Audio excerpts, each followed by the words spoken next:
Good morning, dear students. Today we will start chapter number 3, Atom and Molecules. It is part first. In part first, we will discuss some topics and another topics we'll discuss in part second, and NCERT solution will discuss in part 3. That is last part. तो आइए शुरू करते हैं atom and molecules chapter का पहला lecture.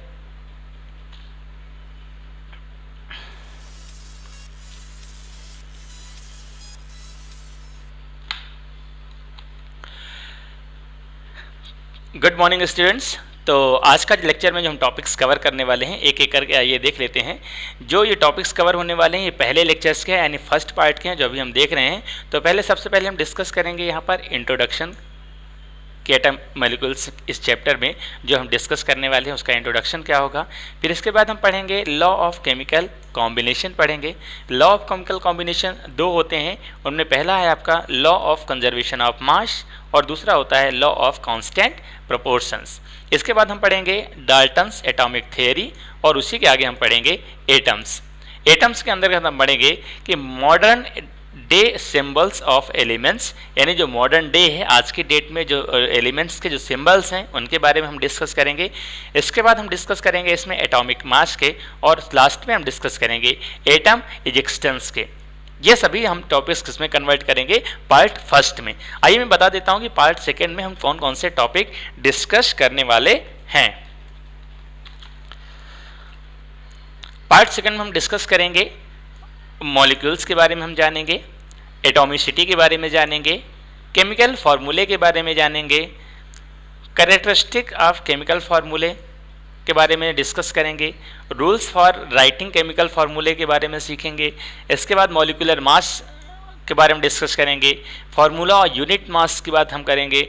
इसी part में हम बात करेंगे आयंस की बात करेंगे, मोल कॉन्सेप्ट की बात करेंगे, मोलर मास की बात करेंगे, और कुछ इंपॉर्टेंट फार्मूले हैं वो सभी हम डिस्कस करने वाले हैं पार्ट सेकंड में। अगर आपने पार्ट फर्स्ट देख लिया है, पार्ट सेकंड नहीं देखा है, तो उसके डिस्क्रिप्शन में लिंक है पार्ट सेकंड और NCERT सॉल्यूशंस की, तो वहां पर जाकर आप देख सकते हैं। अगर आपको वीडियो पसंद आते हैं तो वीडियो को लाइक कीजिए, चैनल सब्सक्राइब कीजिए, ताकि आपको डेली नोटिफिकेशन में सारे वीडियोस वन बाय वन मिलते जाएं।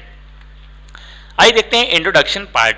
इंट्रोडक्शंस की अगर हम बात करें तो अराउंड 500 BC यानी 500 ईसा पूर्व, बहुत पुरानी बात हम बोल रहे हैं कि 500 ईसा पूर्व। आज की बात हम करते हैं, आज हम साइंस की बात करते हैं, तो जितनी भी डिस्कवरीज होती हैं हमें लगता है आज ही हुई हैं, लेकिन ऐसा नहीं है। 500 ईसा पूर्व इंडियन फिलोसफर महर्षि कणाद, अगर आप लोग पढ़ते हैं तो आपने पढ़ा होगा कि भारतीय एक फिलोसफर थे महर्षि कणाद, जिन्होंने postulated the theory if we go on dividing matter यानी पदार्थ we will obtain smallest particle beyond which further divisible can not be possible which is known as paramanu. यानी 500 ईसा पूर्व जो इंडियन फिलोसफर थे महर्षि कणाद, उन्होंने एक संभावना की थी, एक बताया था, एक नियम बताया था कि अगर किसी भी पदार्थ के मैटर को हम डिवाइड कर दें छोटे छोटे पार्टिकल्स में, तो छोटे छोटे पार्टिकल्स मिलेंगे जिनको हम फर्दर डिवाइड नहीं कर सकते हैं,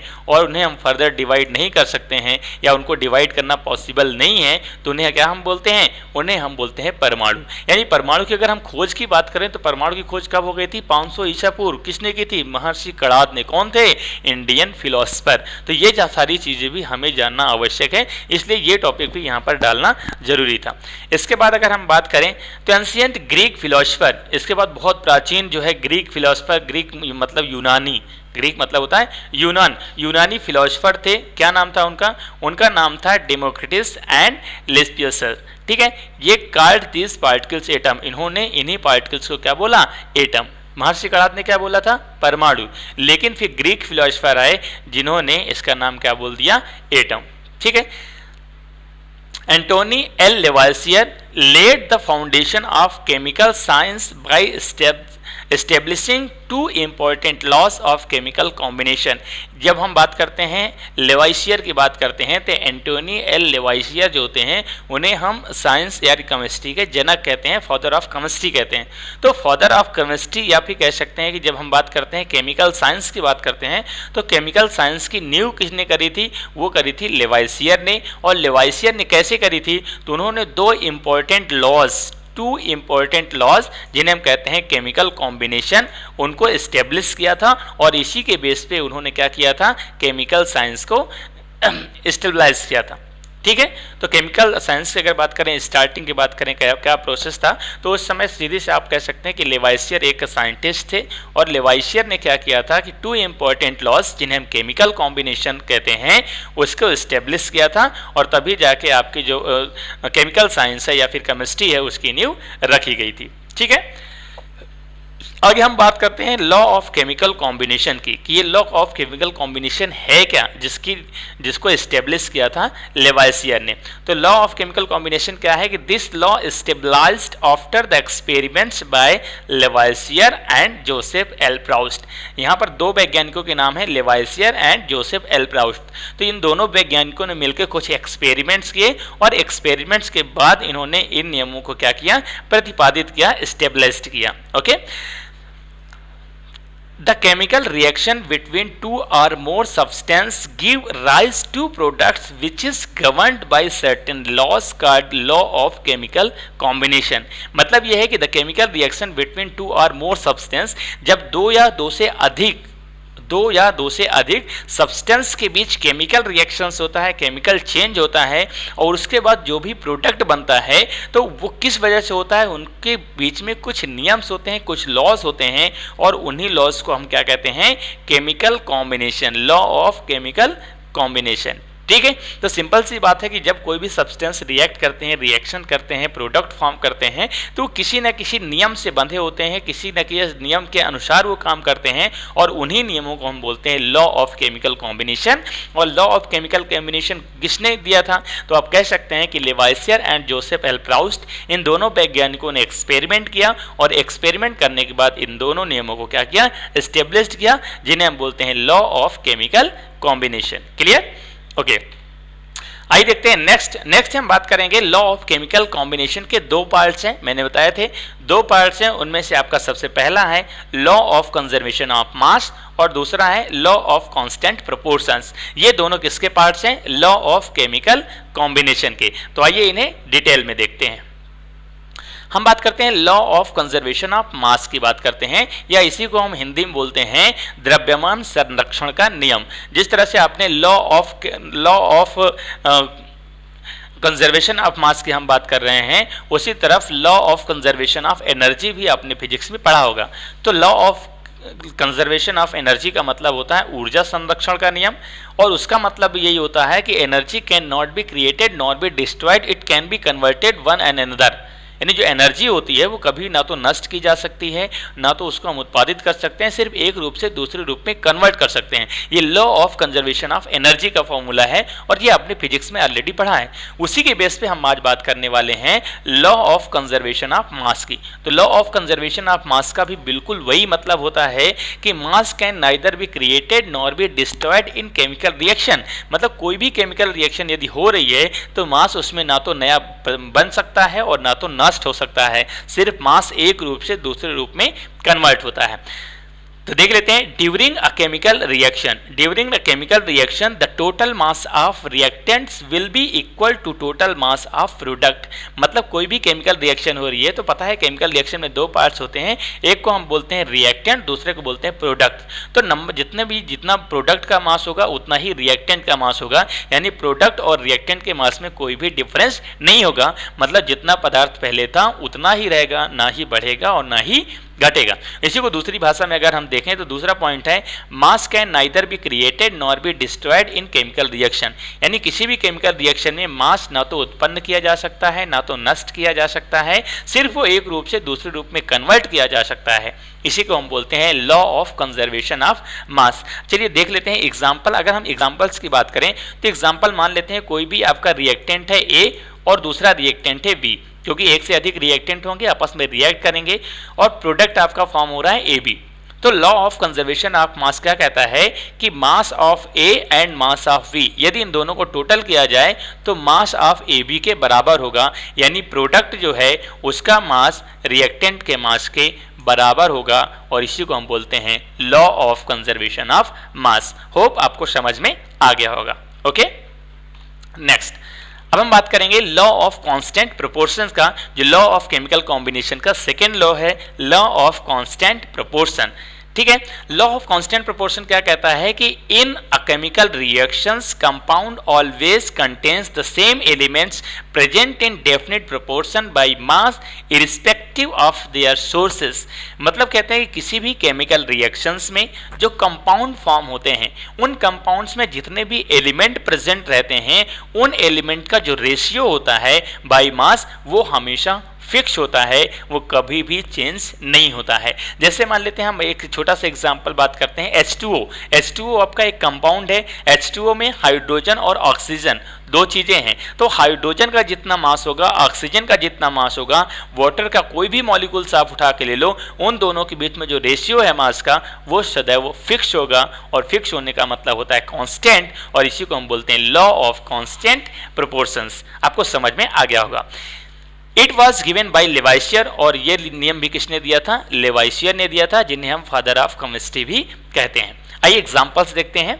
एग्जांपल्स की अगर हम बात करें, फॉर एग्जांपल पहला एग्जांपल हम यहाँ पर ले रहे हैं। मान लेते हैं कि आपके पास 18 ग्राम H2O है। H2O मतलब वाटर, तो वाटर कितना है? 18 ग्राम। अब 18 ग्राम H2O में 2 ग्राम क्या है? हाइड्रोजन है, एंड 16 ग्राम क्या है? ऑक्सीजन। ठीक है, ये रेशियो हमेशा H2O का फिक्स होता है। क्लियर? अब अगर हम बात करें मास of hydrogen by mass of oxygen, यानी इनका रेशियो अगर हम निकालें, रेशियो क्या होगा? तो 2/16 इक्वल टू 1/8, यानी हाइड्रोजन कितना होगा? 1 ग्राम, तो ऑक्सीजन कितना होगा? 8 ग्राम। ये दोनों का रेशियो है किसमें? H2O में। आइए और आगे देखते हैं। अगर हम 36 ग्राम H2O ले लें तो 4 ग्राम क्या होंगे? आपके हाइड्रोजन होगा, एंड 32 ग्राम क्या होंगे? ऑक्सीजन होंगे। यहाँ पर भी अगर हम रेशियो निकालेंगे तो mass of hydrogen mass of oxygen 4/32 equal to 1/8, यानी जितना आपका रेशियो यहाँ पर है उतना रेशियो यहाँ पर भी होगा, क्योंकि वहाँ पर भी वाटर है और यहाँ पर भी वाटर ही है। ठीक है, इसके अलावा तीसरा अगर हम यहाँ पर देख ले, अगर हम 9 ग्राम H2O लेते हैं, 9 ग्राम क्या लेते हैं? H2O लेते हैं, तो वहाँ पर 1 ग्राम हाइड्रोजन होगा और 8 ग्राम आपका क्या होगा? ऑक्सीजन होगा। और यहाँ पर भी अगर हम रेशियो निकालें, यानी mass of hydrogen upon mass of oxygen equal to 1/8, तो आप देखो तीनों कंडीशंस में, चाहे वाटर के मॉलिक्यूल्स कितने भी आप ले लें, अगर उसमें हाइड्रोजन और ऑक्सीजन यानी कंपाउंड में जितने भी कंस्टिट्यूट एलिमेंट्स हैं, एटम्स हैं, उनका जो मास का रेशियो है वो सदैव फिक्स होगा। जैसे वाटर का एग्जांपल हमने लिया 1:8, 1:8, 1:8, और इसी को हम बोलते हैं लॉ ऑफ कांस्टेंट प्रोपोर्शन। तो ऐसे जितने भी इस संसार में कंपाउंड्स हैं, उन सभी कंपाउंड्स में जितने भी एलिमेंट्स हैं, उनके एटम्स हैं, उस कंपाउंड्स में उन एटम्स का जो रेशियो है बाई मास हमेशा कांस्टेंट होता है, फिक्स होता है। Clear? This verify law of constant proportion, इससे सिद्ध होता है कि law of constant proportion as the ratio of mass of hydrogen to oxygen is always same. हमेशा हाइड्रोजन ऑक्सीजन का जो रेशियो है बाई मास हमेशा फिक्स होता है किसमें? वाटर में। आइए अब देखते हैं हम डाल्टन्स एटॉमिक थ्योरी, यानी डाल्टन्स ने जो एटॉमिक थ्योरी दी है उसके बारे में हम डिस्कस करते हैं। तो अकॉर्डिंग टू डाल्टन्स, डाल्टन के अनुसार एटॉमिक थ्योरी क्या कहती है कि all matters whether an elements a compound और mixture is composed by small particles called atom. यानी डाल्टन्स ने अपनी थ्योरी में सिर्फ सिंपल सी बात बताई है कि ऑल मैटर्स, यानी जितने भी मैटर हैं इस संसार में, वेदर एन एलिमेंट, चाहे वो एलिमेंट हो, अ कंपाउंड एक यौगिक हो, अ मिक्सचर एक मिश्रण हो, इस कंपोज्ड ऑफ स्मॉल पार्टिकल्स, वो किससे मिलकर बना हुआ है? छोटे छोटे पार्टिकल्स से मिलकर बना हुआ है, और इन्हीं पार्टिकल्स को क्या बोलते हैं? एटम। तो सिंपल से शब्दों में मैं आपको बता दूं कि इस संसार में कोई भी चीज है, अगर वो अस्तित्व में है, बनी हुई है, तो किससे मिलकर बनी हुई है? छोटे छोटे पार्टिकल्स से मिलकर बनी हुई है, और उन्हीं पार्टिकल्स को हम एटम कहते हैं। यानी you can say the smallest particles of any matter is called atom. Okay, that is Dalton's atomic theory। आगे हम बात करते हैं 6 postulates of Dalton's atomic theory, यानी जो डाल्टन्स ने एटॉमिक थ्योरी दी थी उसमें कौन कौन से पद हैं, कौन कौन से भाग हैं, कौन कौन से पार्ट्स हैं, उन्होंने अपनी थ्योरी में क्या क्या कहा, हम उनको अपन एक एक करके डिस्कस कर लेते हैं। तो सबसे पहले जो अपने डाल्टन्स हैं उन्होंने कहा कि all matter is made up of tiny particles called atom, यानी जितने भी मैटर्स हैं वो सभी किससे मिलकर बने हुए हैं, छोटे छोटे पार्टिकल से। टिनी पार्टिकल्स मतलब छोटे पार्टिकल्स से मिलकर बने हुए हैं और उन्हीं को हम क्या बोलते हैं, एटम्स कहते हैं। ये इनका पहला पॉइंट है। सेकंड पॉइंट में ये कहते हैं कि एटम्स आर इंडिविजिबल पार्टिकल्स, यानी जो एटम्स होते हैं उनको हम डिवाइड नहीं कर सकते हैं, इंडिविजुअल्स होते हैं। Which can not be created, जिन्हें हम क्रिएट नहीं कर सकते हैं, एंड नॉर बी डिस्ट्रॉयड, ना तो डिस्ट्रॉय कर सकते हैं इन केमिकल रिएक्शन, यानी जो एटम होता है वो इंडिविजुअल होता है, उसे ना तो हम क्रिएट कर सकते हैं और ना तो डिस्ट्रॉय कर सकते हैं किसी भी केमिकल रिएक्शन में। होप आपको समझ में आ गया होगा। नेक्स्ट पॉइंट उन्होंने कहा कि atoms of the given element, यानी किसी भी एलिमेंट का जो एटम है, are identical in mass in chemical properties, जिसे हम बोलते हैं law of conservation of mass. इनका सीधा सीधा सा कहने का मतलब यह है कि किसी भी एलिमेंट का जो एटम होता है वही आइडेंटिकल होता है मास का, कि उसका मास कितना है, और वही दिखाता है केमिकल प्रॉपर्टीज की, क्योंकि लॉ ऑफ कंजर्वेशन ऑफ मास का मतलब यही होता है कि जितना भी एटम का मास है वो कहां पर होता है, वो एटम पर होता है किसी भी मैटर का।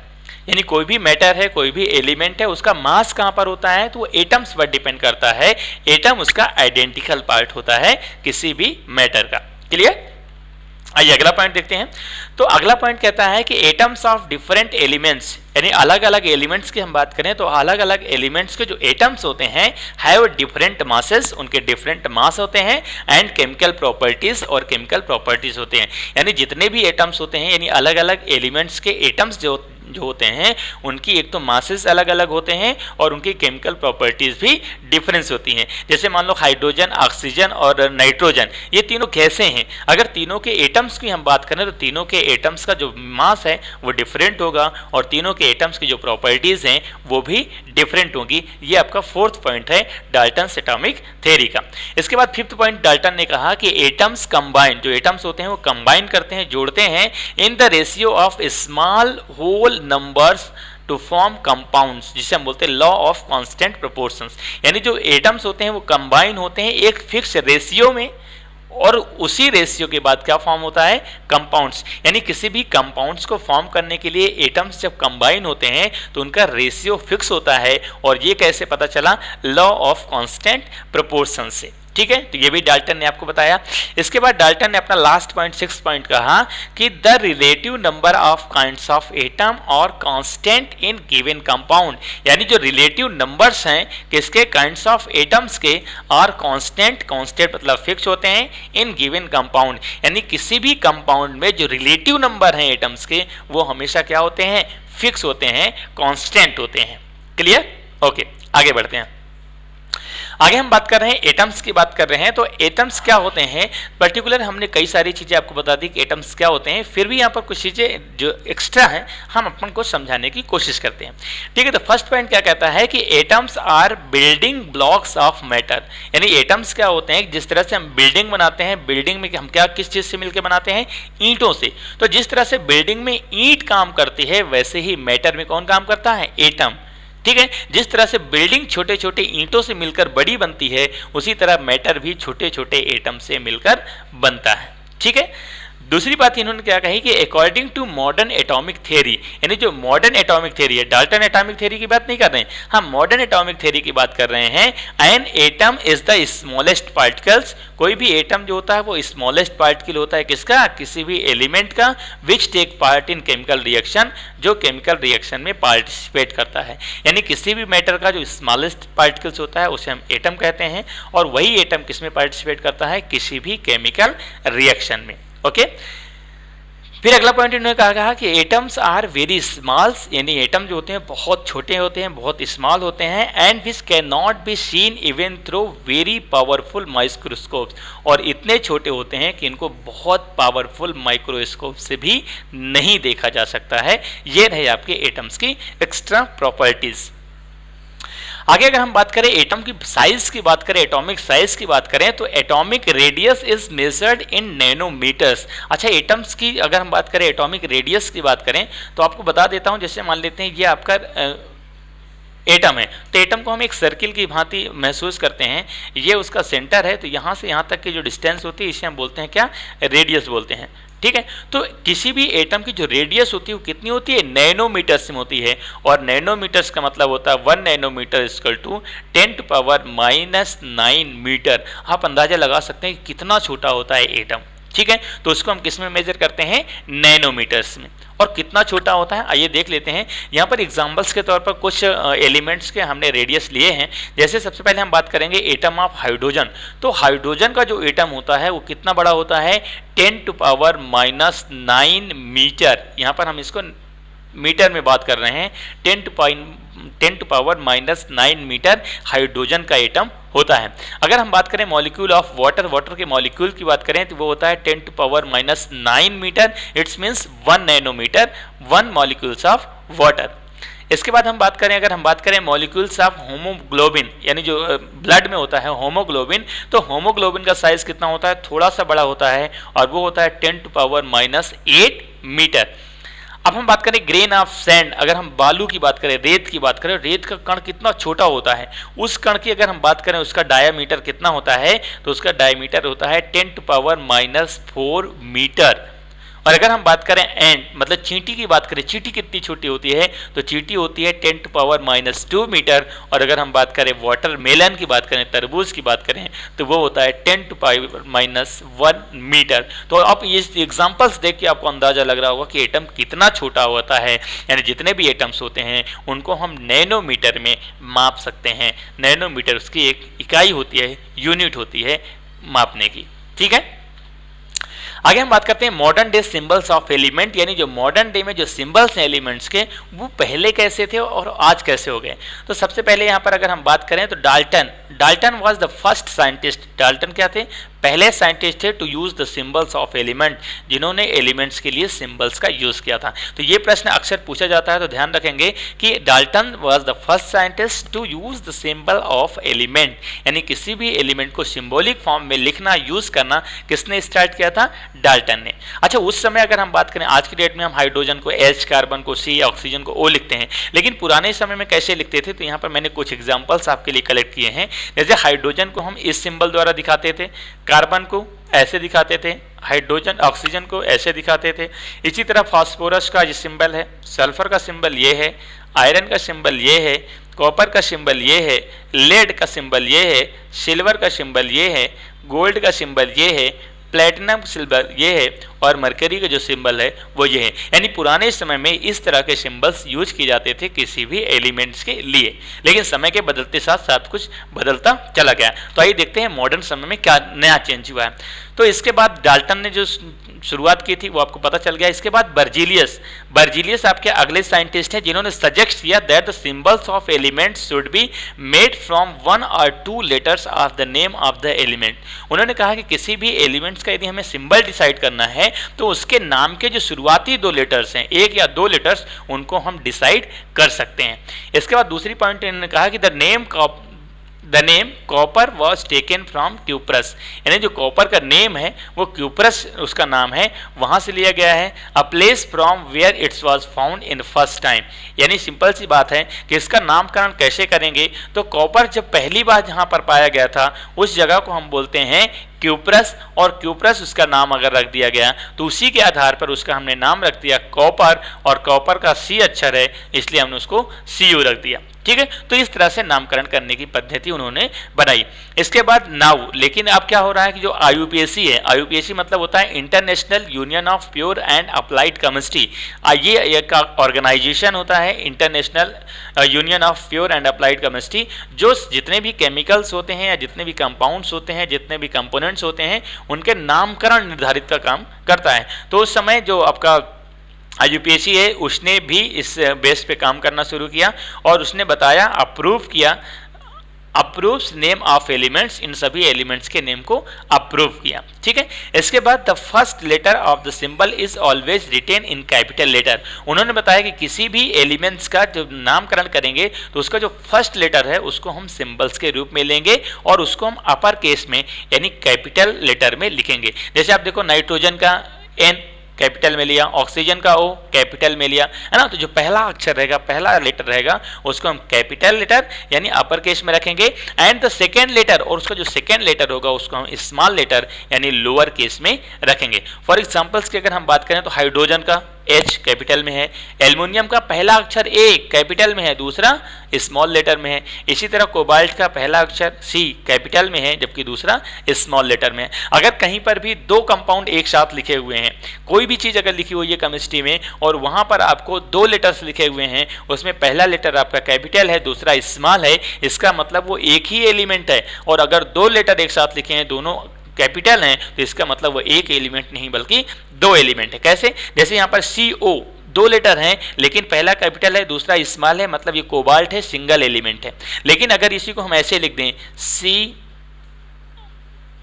अब दोनों यहाँ पर कैपिटल हैं, इसका मतलब ये कोबाल्ट नहीं है बल्कि इसमें दो एलिमेंट है, एक कार्बन है और दूसरा ऑक्सीजन है, और इसी को हम बोलते हैं कार्बन मोनोऑक्साइड। तो सबसे इंपॉर्टेंट बात होती है जब भी केमिस्ट्री में हम कोई भी केमिकल या कोई भी केमिकल रिएक्शंस लिखते हैं तो वहाँ पर कैपिटल और स्मॉल को ध्यान से लिखना है। अगर गलती से भी आपने C को कैपिटल और O को स्मॉल कर दिया तो यही कार्बन मोनोऑक्साइड किस में कन्वर्ट हो जाएगा? कोबाल्ट में। और अगर कोबाल्ट में C और O दोनों को हमने कैपिटल लेटर में कन्वर्ट कर दिया तो कोबाल्ट किस में कन्वर्ट हो जाएगा? कार्बन मोनोऑक्साइड में। तो इस बात का आपको विशेष ध्यान रखना है। ठीक है, आइए आगे देखते हैं। आगे हम देखेंगे सम अदर सिंबल्स, इसके अलावा कुछ सिंबल्स हैं, have been taken from the names of elements in Latin, German and Greek. For examples, मतलब कह सकते हैं कि कुछ जो एलिमेंट्स हैं उनके नाम तो आपको समझ में आ जाएंगे, नाइट्रोजन N, ऑक्सीजन O, है ना। लेकिन कुछ एलिमेंट्स हैं जिनके दूसरे नाम, जैसे उनके हमने लैटिन नाम लिए हैं, उनके जर्मन नाम लिए हैं, उनके ग्रीक नाम लिए हैं और उसके आधार पर उनका नामकरण किया है। जैसे फॉर एग्जांपल्स की बात करें Fe आपको पता है आयरन होता है। अगर आयरन आपका एलिमेंट है तो इसका नाम I से होना चाहिए, लेकिन Fe क्यों है? क्योंकि Fe जो होता है उसका लैटिन नेम क्या होता है? उसका लैटिन नेम होता है फेरम, और फेरम को क्या बोलते हैं? फेरियम, और फेरियम को क्या बोलते हैं? आयरन। तो जो आयरन का जो सिंबल लिया गया है Fe, वो फेरम से लिया गया है। उसी तरह सोडियम का फॉर्मूला क्या लिया गया है? Na। अब सोडियम को अगर हम लेते हैं उसका सिंबल लेते तो SO लेना चाहिए, लेकिन हमने SO नहीं लिया है बल्कि उसका लैटिन नाम जो है नेट्रियम, वहां से हमने इसका नाम लिया है। पोटेशियम का K हमने लिया है तो उसका जो कैलियम उसका जो नाम है वहां से हमने लिया है। तो कुछ चीज़ें यहाँ पर चेंजेस हो सकती हैं, वहाँ पर घबराने की जरूरत नहीं है, बस सिर्फ इस बात को समझने की जरूरत है कि ये जो जर्मन नेम है, लैटिन नेम है या ग्रीक नेम है, वहाँ से इनके सिंबल्स लिए गए हैं। ठीक है, यहाँ पर एग्जाम्पल्स के तौर पे मैंने कुछ एग्जाम्पल्स दिए हैं। जैसे एल्युमिनियम को हमने Al लिखा है, आर्गन को Ar लिखा है, बेरियम को Ba, कैल्शियम को Ca, कार्बन को C। अच्छा, यहाँ पर एक चीज़ ये बात समझ में आती है कि अगर कभी आपके मन में ये सवाल उठे कि भाई अगर कोई भी एलिमेंट्स का नाम देना तो उसको सिंगल लेटर से भी दे सकते हैं, डबल लेटर लिखने की क्या आवश्यकता है? तो जैसे नाम मान लेते हैं कोई भी, हमारे पास जो लेटर्स हैं वो 26 ही हैं, लेकिन एलिमेंट्स कितने हैं? 118 हैं। तो अब एक एलिमेंट के दो नाम एक जैसे हो सकते हैं, एक ही लेटर से स्टार्ट हो सकते हैं। इसलिए जैसे कार्बन को अगर C से हमने स्टार्ट कर दिया, ठीक है, तो कार्बन को अगर हमने C से स्टार्ट कर दिया, C से कार्बन हो गया, तो अब C से जितने भी नाम आएंगे उनका C सिंबल तो हो नहीं सकता। जैसे कैल्शियम है तो कैल्शियम को हमने Ca कर दिया, कोबाल्ट है तो कोबाल्ट को हमने CO कर दिया। तो इस तरह से हम चेंजेस कर सकते हैं। ठीक है, क्लोरीन को हमने Cl कर दिया, कोबाल्ट को CO, कॉपर को Cu, फ्लोरीन को F, गोल्ड को Au, ये भी आपका ग्रीक वर्ग से आया है। हाइड्रोजन को H, ठीक है, आयोडीन का I, ठीक है, आयरन का फेरियम से लिया गया है, लेड आपका Pb से लिया गया है, नाइट्रोजन हो गया, ऑक्सीजन, पोटेशियम, सिलिकॉन, फिर आपका सिल्वर भी आपका अलग नाम है ना, सल्फर हो गया, जिंक हो गया। तो ये सभी क्या हैं? IUPAC ने इन सभी के नाम इस तरह से डिसाइड किए हैं। ठीक है, आइए आगे देखते हैं। आगे हम बात करेंगे एटॉमिक मास की। एटॉमिक मास की अगर हम यहाँ पर बात करें तो Dalton's atomic theory proposed the idea of atomic mass, यानी जो डाल्टन ने एटॉमिक थ्योरी दी थी वहीं से आपका एटॉमिक मास की थ्योरी आई। क्योंकि आपको पता है कि वहाँ पर जब हम बात कर रहे थे लॉ ऑफ कंजर्वेशन ऑफ मास की, तो डाल्टन्स ने आपको बताया था कि जो किसी भी एटम का जो मास होता है वो डिपेंड करता है उसकी प्रॉपर्टीज़ पर और किसी भी केमिकल रिएक्शन के एपिक्स पर। ठीक है, तो वहीं से आपका क्या आइडिया आया है एटॉमिक मास का, which explain the law of constant proportion, जो लॉ ऑफ कांस्टेंट प्रोपोर्शन को एक्सप्लेन करता है एज वेल एज। ठीक है, कैसे? जैसे हमने बात की थी लॉ ऑफ कांस्टेंट प्रोपोर्शंस की, तो लॉ ऑफ कांस्टेंट प्रोपोर्शन क्या कहता है कि किसी भी कंपाउंड्स में जो भी एटम्स अवेलेबल होते हैं उन एटम्स का जो रेशियो है बाई मास वो फिक्स होता है। तो जब किसी भी एटम के मास की बात हम करते हैं तो इसका मतलब उसका कुछ भी एटॉमिक मास होता होगा। इसके बाद हम बात करते हैं the mass of an atom, किसी भी एटम का mass of an element is called atomic mass, यानी किसी भी एलिमेंट का जो एटम है उसका मास ही क्या कहलाता है? एटॉमिक मास कहलाता है। ठीक है, इन 1961 में IUPAC, मैंने बताया था international union of pure and applied chemistry, have accepted, उसने एक्सेप्ट किया एटॉमिक मास यूनिट U। अगर हम बात करें एटॉमिक मास की यूनिट क्या है तो U होती है, और ये किसने एक्सेप्ट किया? IUPAC ने। कब एक्सेप्ट किया? 1961 में, to express atomic and molecular mass. Molecular mass की बात करो या एटॉमिक मास को एक्सप्रेस करने के लिए क्या निर्धारित किया? U of element and compounds, किसी भी एलिमेंट्स या कंपाउंड का एटॉमिक मास या मॉलिकुलर मास को डिफाइन करने के लिए कौन सी यूनिट आई? आपके U, और ये किसने एक्सेप्ट किया? IUPAC ने। कब एक्सेप्ट किया? 1961 में। Okay, The atomic mass unit is defined as the quantity of mass equal to 1/2 of mass and atom of carbon 12। अगर हम बात करें कि एटॉमिक मास की जो यूनिट है कैसे डिफाइंड की गई, तो सिंपल सा यहाँ पर अगर हम बहुत सिंपल सी बात करते हैं कि यहाँ पर हमने कार्बन 12 एक ऐसा व्यक्ति है, एक ऐसा एलिमेंट है जो कह सकते हैं सभी गुणों में पास है, ना बहुत अच्छा है, ना बहुत खराब है, ना बहुत रिएक्टिव है, ना कम रिएक्टिव है, ना बहुत ज़्यादा आइसोटोप है, ना बहुत ज़्यादा आइसोबार, मतलब कई सारी प्रॉपर्टीज उसकी हैं, जिस बेस पे हमने इसको माना है कि सबसे उत्तम व्यक्ति है जिसको हम ले सकते हैं एटॉमिक मास की यूनिट में। तो नॉर्मल तौर पर जो कार्बन का एटॉमिक मास होता है वो 12 यूनिट होता है। कितना होता है? 12 U होता है, 12 U होता है। आप उसका अगर 1/12 कह देंगे तो इसका मतलब कितना का आ जाएगा? 1 एटम का आ जाएगा, 1 एटम का। तो 1 एटम का जो मास होता है, जो यूनिट होती है, वो कितना होता है? 1/12 किसका? कार्बन 12 का। यानी कार्बन 12 का जितना वेट होता है उसका जो 12वां भाग होगा वो 1 यूनिट के बराबर होगा। समझ में आई? यानी कार्बन 12, कार्बन 12 एक प्रकार का कार्बन है, एलिमेंट है, उसका अगर हम एटॉमिक मास की बात करें तो उसके एटॉमिक मास का 12वां यानी 12 पार्ट जो होगा वो 1 यूनिट के बाद के बराबर होगा। ठीक है, अर्थात कहा जा सकता है कि 1 AMU, AMU का मतलब होता है एटॉमिक मास यूनिट, और U, इसी को हम U बोल सकते हैं। 1/12 किसका? Mass of an atom of C12, यानी कार्बन 12 का मास जितना है उसका 1/12 भाग कितना होगा? 1 AMU के बराबर होगा। और 1 AU इक्वल टू होता है 1.66 × 10⁻⁻27 kg। तो ये आपको हमेशा ध्यान रखना है कि 1 AU की मतलब कितना मात्रा होती है।